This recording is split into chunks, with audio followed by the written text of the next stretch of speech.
Oh, look at that. It is my pleasure to introduce today's speaker. I like to refer to him as 90s icon Mixmaster Ray. But he's also known as the Senior Minister for the Center for Spiritual Living in Greater Baltimore. Raymont Anderson.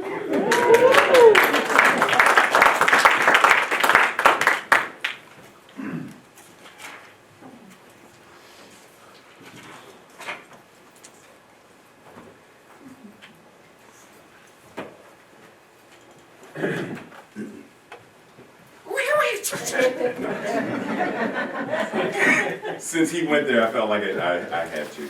So how's everybody doing today? Great. Is that the truth? Yes. You aren't lying to me, are you? Never. I mean, I haven't seen you in a couple of weeks, so you doing well? Yes. So you ready for today? Yes. Are you sure? Yeah, that's the question. Am I ready?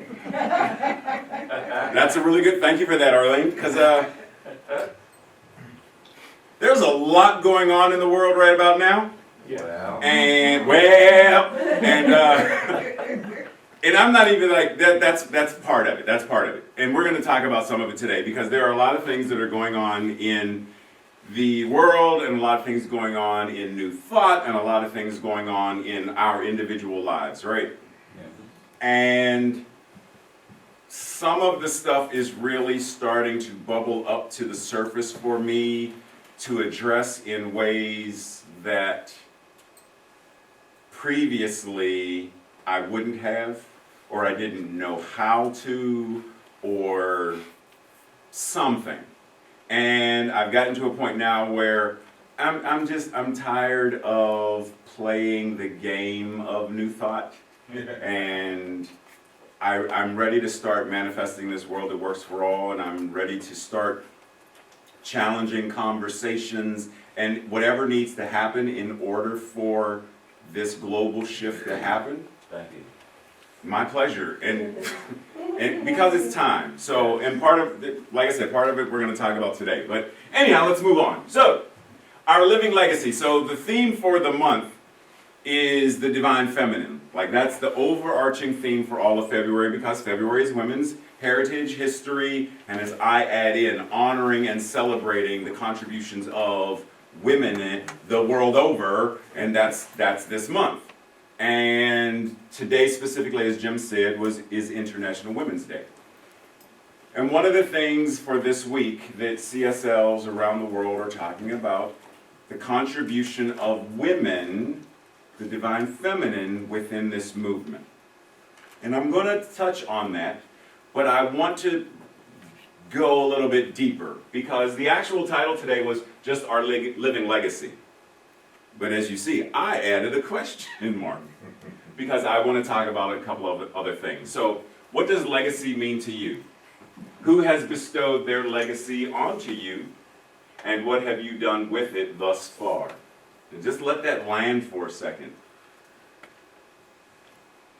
This Sunday, March 8th, that's today, and I'm trying to figure out, is everybody not here because we lost that hour or whatever? Because y'all better be watching on Facebook, I'm just saying. So we're going to talk about this whole thing about that and my unique perspective on it, and dive down the rabbit hole of this. But I really want you to think about that for a moment of, what does legacy mean to you?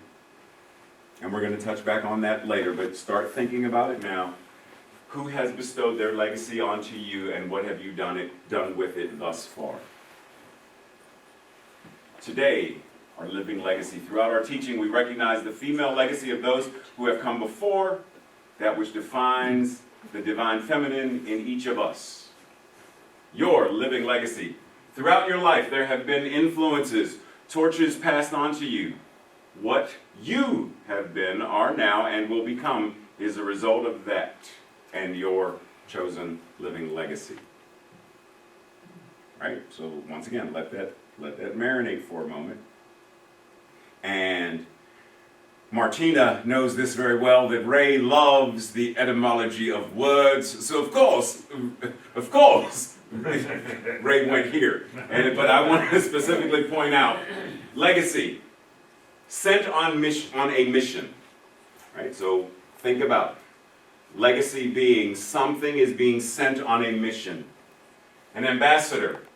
Legacy being something that serves as an ambassador-like thing. Sense of property. Now, when this property came up, they're talking about property, but do we not also talk about property as in what is a property of the divine? Properties. So a sense of the properties of. A gift by will, nature or quality, something that we possess.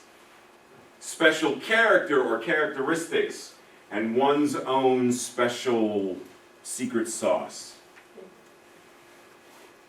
So what is that for you? Meaning if we started a reality TV show right here, right now, and everybody had to get interviewed. So what legacy who has played a part in, etc., what names would come up for you? Because here in the United States, there are many women that and once again, because it's Women's Heritage History Honoring Celebrating Month, we're focusing on that energy, that aspect, because let's think about, if I say civil rights movement, name one top name that comes to your mind, civil rights movement. Martin Luther King. Parks. Who say who? Rosa Parks. Rosa Parks. Frederick Douglass. Frederick Douglass. Now, but out of those three, only one was female. Why do we not mention Coretta Scott King in the same breath that we mention Dr. Martin Luther King? In the same breath that we mention Malcolm X, why do we not talk about Betty Shabazz, Dr. Betty Shabazz? Like, they also are involved in what this means. So let's think about for a moment. Have any of these women in any way, shape, or form influenced anything in your life? Yes. For example, who knows who this is? Hattie McDaniel? Who said that? Go ahead, Tia! Yes! Yeah, whoa! I love you even more now, yes! But anybody who does not know who, even though she just said who it was, anybody who still does not know who that is? Gone with the Wind. She's the actress who played the servant in Gone with the Wind. First African-American woman to win an Oscar. Who at the time of winning the Oscar had to sit, she wasn't allowed to sit with the white folks in the audience, with the other nominees. She had to sit at the back table where the awards were kept. And yet she changed the entire scope of what film meant. So anybody in here who liked Black Panther, the Wakanda Forever, she is one of the foundational members of what film and television became. Right? So we think of easy names. Louise Hay, yes. But we got to go back to other people. We didn't have to live in Hitler's Germany to be influenced by Anne Frank.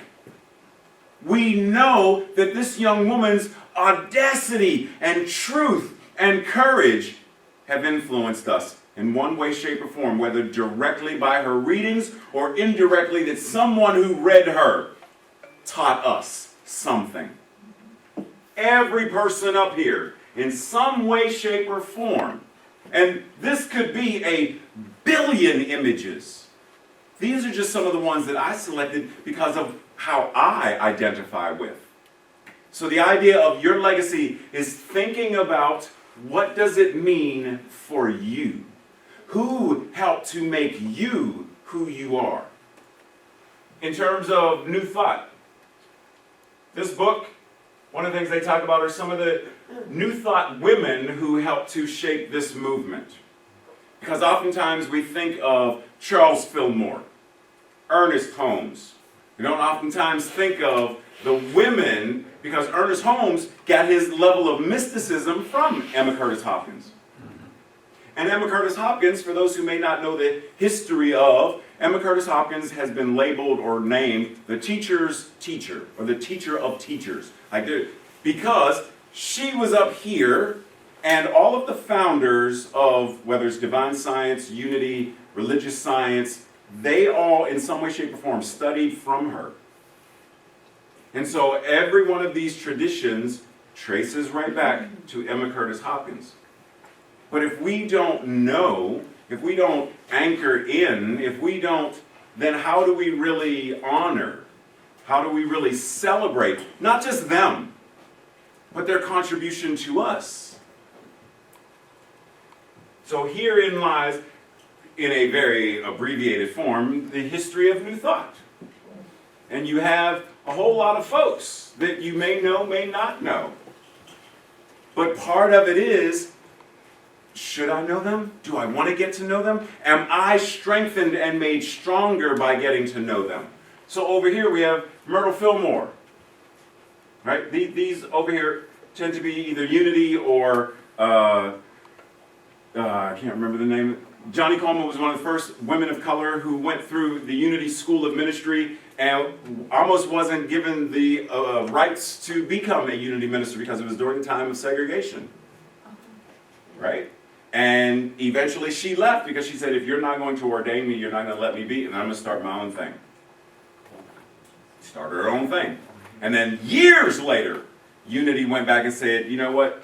We have to retroactively repair this, reparationalize this. We have to issue an apology. On this side, we have two of the most famous women within religious science. You may know who they are. So we'll get to them in a moment. But their name, Sarah Flowers and Mother Wood.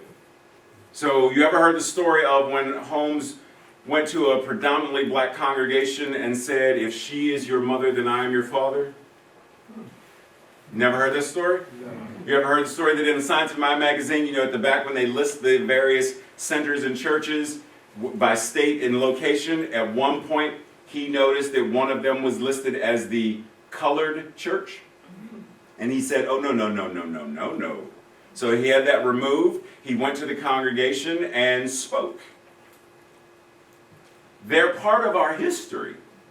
And in terms of now, the recent Science of Mind magazine for February featured these four phenomenal women. See, so oftentimes in history, we deny or forget or just outright ignore the contribution of women. And like I said, I've grown weary of this energy that has surpassed us, that made the patriarchy lose its mind. It's time for us, if we're going to be the leading edge of New Thought, if we're going to be the leading edge of consciousness, then we have to shift. And if we're still holding on to the old archaic ideas and paradigms, then nothing shifts. Nothing changes until we change. Science of Mind says it has been called the universal feminine or the holy womb of nature because it is receptive and creative. Interesting sidebar note. Someone recently, and I don't remember where I heard this, someone said, how come there's no quote where it says something such as, it has been called the universal masculine or the holy penis? Why is that never referenced? And I was like, that's interesting. That is actually interesting. Because in our teaching, it's not. In India, the Shiva Lingam is a thing, right?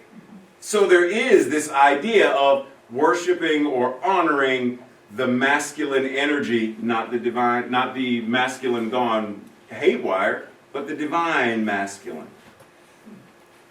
Then Dylan Setia says, the divine feminine represents the connection to the part of your consciousness responsible for nurture, intuition, and empathy, regardless of your gender. So pause for a moment and ask yourself, am I someone who has the ability to nurture? Do I access my intuition? Do I make use of it? Remember Jim said, we have a group, an affinity group for empaths. But everyone has some level of, do I use it? Do I allow it to be a superpower for myself? The divine feminine is the aspect of the self associated with creation, community, sensuality, and collaboration. See, oftentimes we think divine feminine and all this other stuff, and we think in terms of men and women, and it's far beyond that.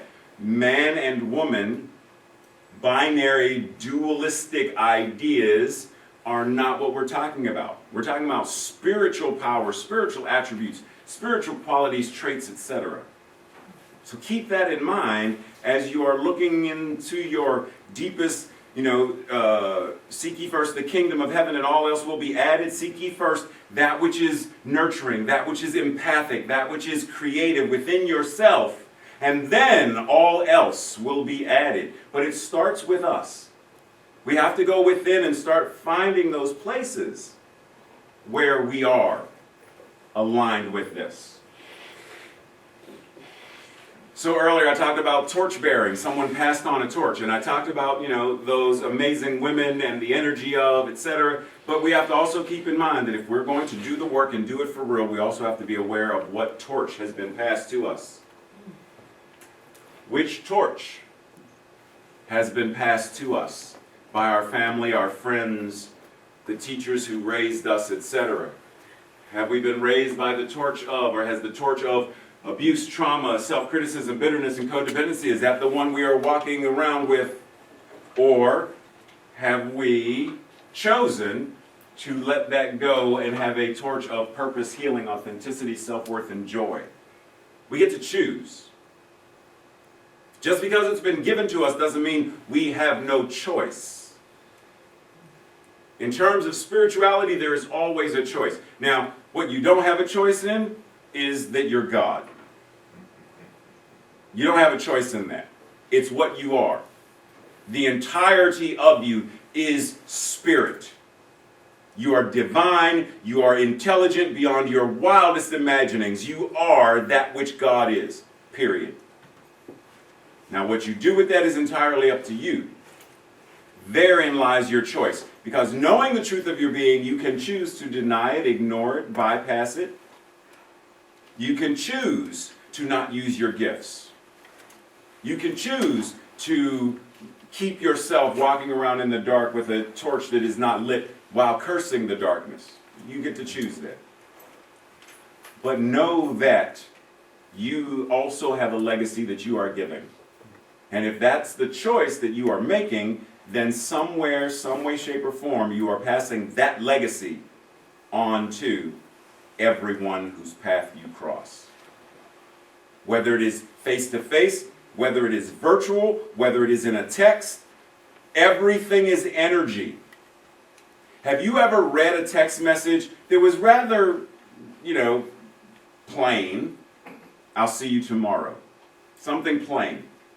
And you read it and felt attitude, or you felt something is wrong with the person that texted to you, and there's nothing in there that says it, and you text them back and say, hey, what's up? How are you feeling? And the floodgates open and they say, how did you know? Everything is energy. So even when you send a text message, the energy that you are feeling while you text, you are sending. That is your legacy. So be mindful of, what do you want to drop into the ocean of consciousness? Do you want ripples of codependency, pain, hate, anger, separation, lack? Or do you want to make a higher level choice and choose love and joy? Even in the midst of feeling this, you can still choose that. That's something we don't often talk about. We talk about it like it's got to be either or. See, right here, right now, this Raymont Anderson feels depression. And yet, in the midst of feeling the anxiety and the pressure that comes with depression, I am joyful beyond measure because I choose to be. I'm able to laugh and joke with Doug, who told me to grow up, etc. I'm able to do it because it's a choice. But I also have empathy and compassion for those who feel depression, who say that they don't just feel it, but they are depressed and cannot find a way to choose, because that used to be me as well. It's time for us to hold everyone in the container of love and possibility and stop judging, because your thoughts created this. You know how many people right here, right now are thinking, whether they are fundamental Christians or New Thought folks, that our consciousness created the coronavirus? It's metaphysical malpractice. Because there is still such a thing as mass consciousness, race consciousness, collective consciousness. So what's in Rita's consciousness did not create it. What's in Harry's consciousness did not create it. What's in Safi's consciousness did not create it. It has been a buildup of, none of us created Hitler's Germany, but it was a buildup of consciousness of individuals who had fear until that hit a critical mass and showed up in the individual who was able to capitalize on that fear and that sense of nationalism and xenophobia. That's what consciousness does. It builds and it adds. Like I said, we right now have the choice. Are we on the leading edge of changing that? Are we on the leading edge that says, it's all energy? And in the same way that there is a positive charge and a negative charge, and both charges are needed for there to be power, I'm using the power that I know of love, joy, and possibility of the infinite I am to recalibrate this, to put a different spin on the planet. That's a choice we get to make, if we're willing to do the work. Science of Mind, page 82. Spirit is the Father, Mother, God, because it is the principle of unity that is back of all things. The masculine and the feminine principles both come from the one. Spirit is all life, truth, love, being, cause and effect. It is the only power in the universe that knows itself. The Spirit could know nothing outside of itself. That would be God and something else. Spirit is all. The center and the circumference of everything that exists.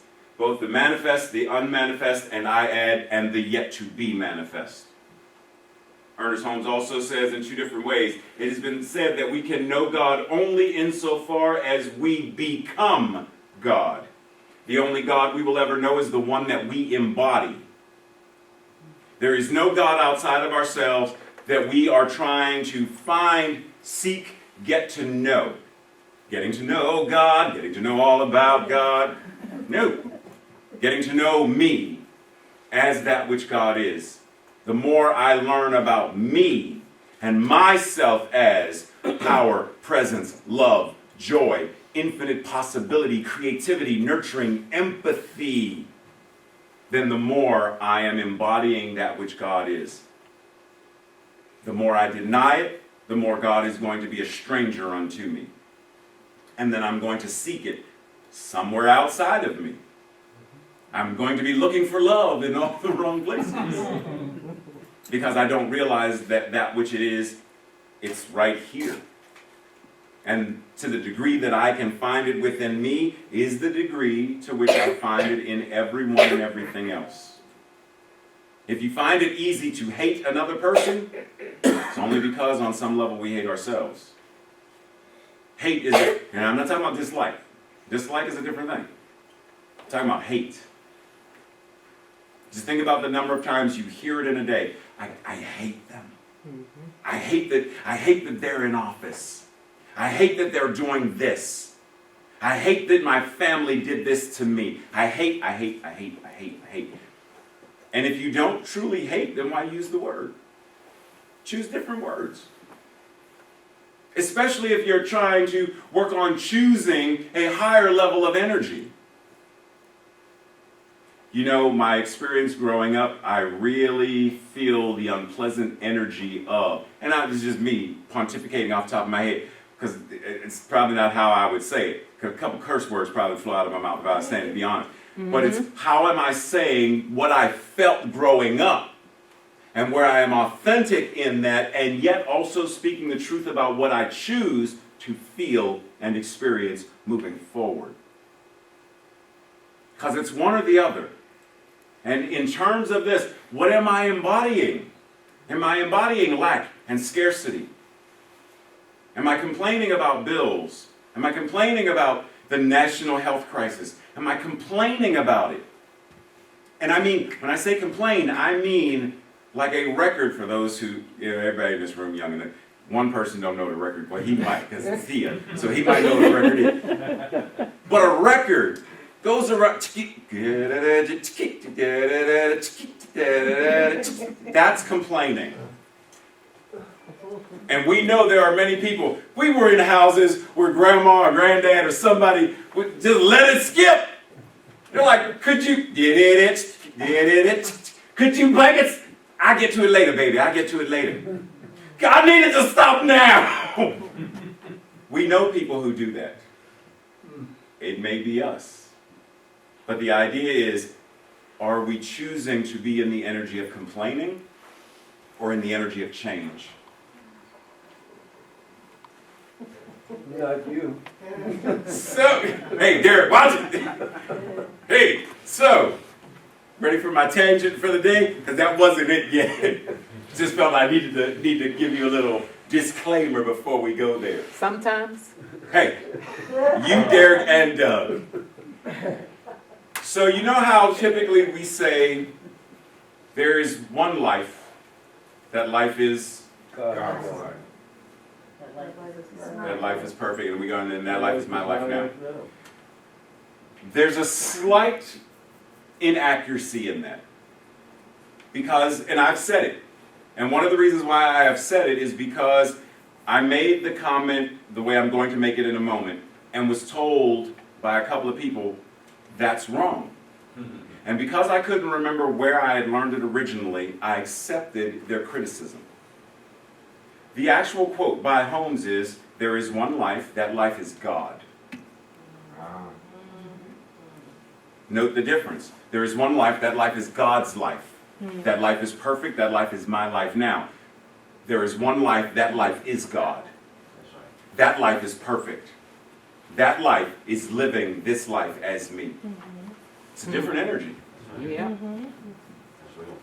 It's real. So I want to go there. Therein lies my tangent, because we do a lot of talking about positive thinking, have positive thoughts. Shine the light on the darkness and the darkness will fade away. And I have grown weary of that nonsense. Because what we are doing is entertaining the dualistic nature of, rather than understanding the positive and the negative work together. The darkness and the light work together. It's not an either or, it's a both and. It's not masculine or feminine energy, it's both and.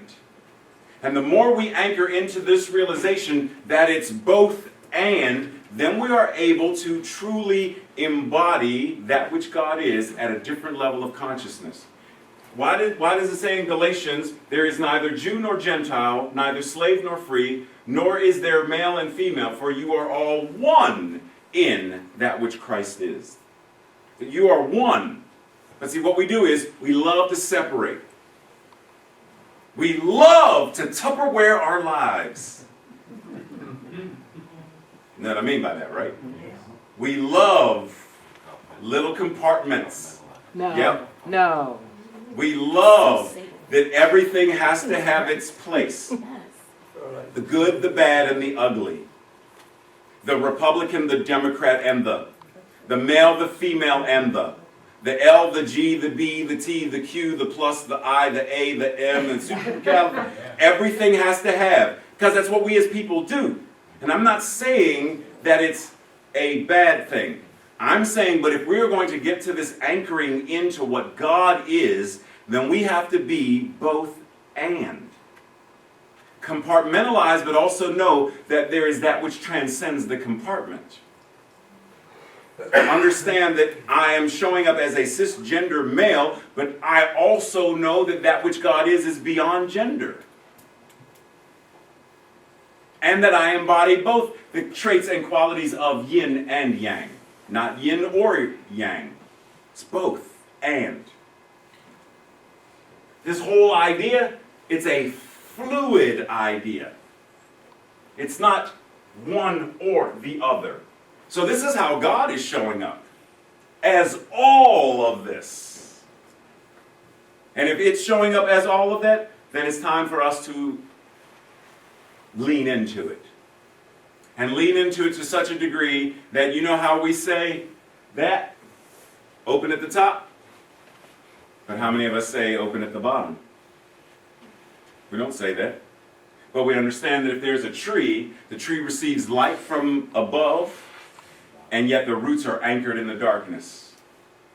How many of us talk about the darkness like it's a bad thing to be avoided? But if the darkness wasn't there for the tree would be dead. The seed needs the darkness in order to break open and grow. And we've already talked about, many of us, in some way, shape, or form, trauma in some way, shape, or form is what brought us to this New Thought teaching in the first place. That torch that was unlit somewhere brought us to this teaching. And yet we want to make it like that's the enemy. It's time for us to embrace, because we know there are a lot of folks on the face of this planet who are walking around with that torch that's unlit. They're walking around believing that codependency and addiction and pain and trauma and separation and segregation and all of the isms and phobias as part of their regular, everyday life. Right now, somewhere on the face of this planet, there is a woman being punched in her face by her husband, and she believes that she deserves it. We know this. Right now, someone is filling a truckload of young children, boys and girls, to sex traffic them somewhere. We know this, and the children believe it is their fate. We know right now that there are neighborhoods without clean water. We know right now that there are schools with inadequate education. And the people in them know or believe in themselves. They know that they deserve this.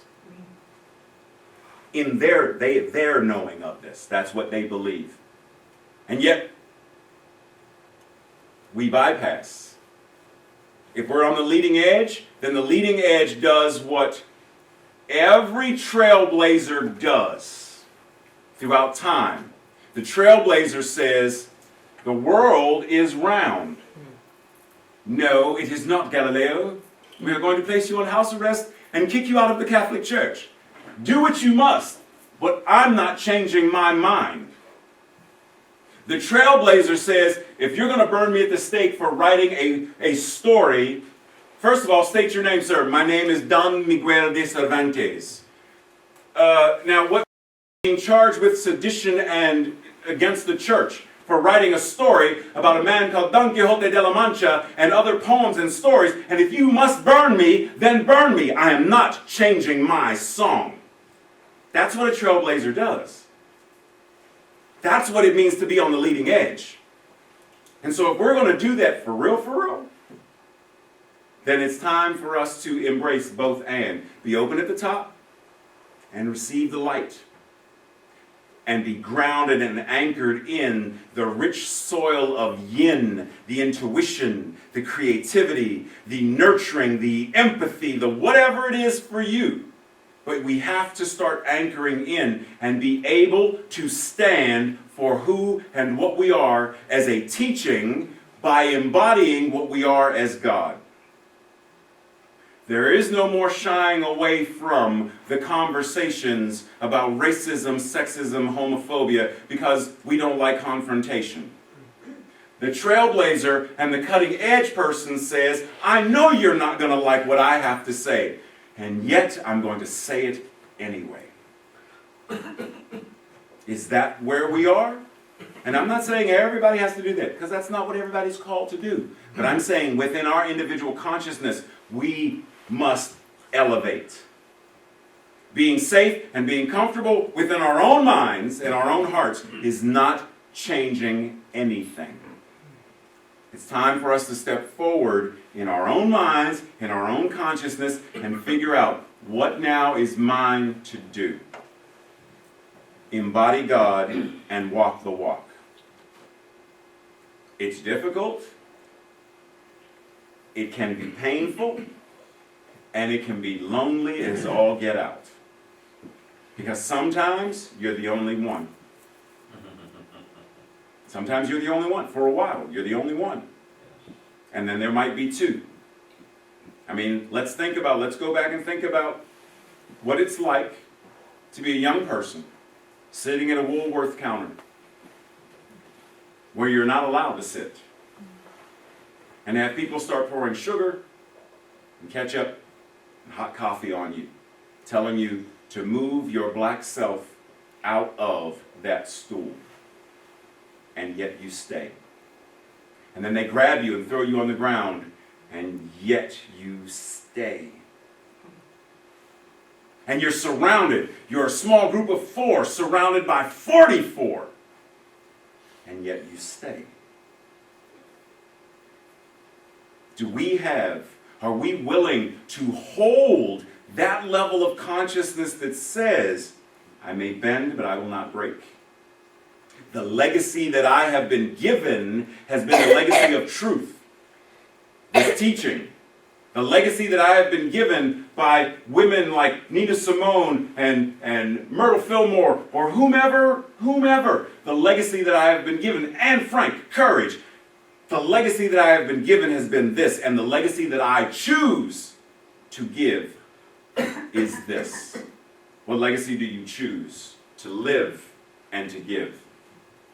Your call to action this week: identify and honor the women who have influenced your life and the life-affirming ways that they have and continue to do so. So see if you can come up with at least 3 women, who have shaped your life in some direct and indirect way.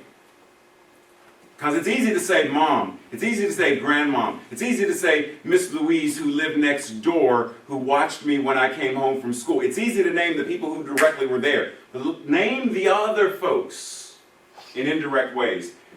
Second, explore what your living legacy is now and what you are intending it to be and for whom.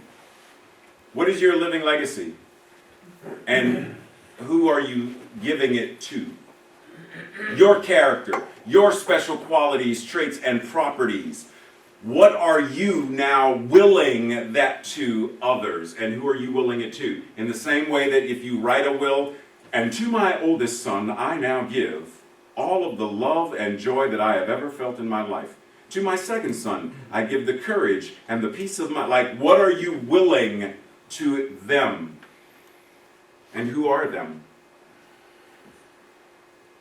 Because ultimately, if there's only one, some way, shape, or form, it's every person you come in contact with. What are you choosing in this moment? You may never, ever see this young woman or this young man as a waiter or waitress ever again. You may never see them again. But you have an opportunity to change their life in this one short interaction of asking for water, no plastic straw. And something may shift.